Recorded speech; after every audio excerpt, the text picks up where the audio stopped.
Hey everyone, welcome back to the channel. In today's video, I'm going to show you how to sync Dropbox files on your PC. So first of all, to sync Dropbox file on a computer, you must install Dropbox first. So go ahead and install Dropbox app on your PC, and whenever you install Dropbox on your PC, this file will be created automatically.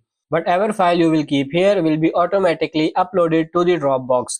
For example, I will take this file, then I will keep it here, and when the symbol turns into a green tick, that means the file is successfully uploaded.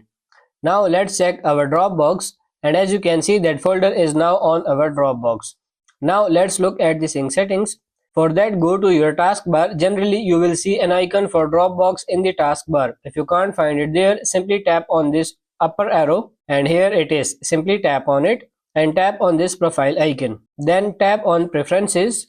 Now tap on sync, and here you can see Dropbox folder location. You can change the location if you like, simply tapping on change location and selecting any folder that you want to sync the Dropbox. And that's pretty much it. That's how to sync Dropbox folder on your PC. I hope this video was helpful. If it is, like it and subscribe to the channel. Thank you.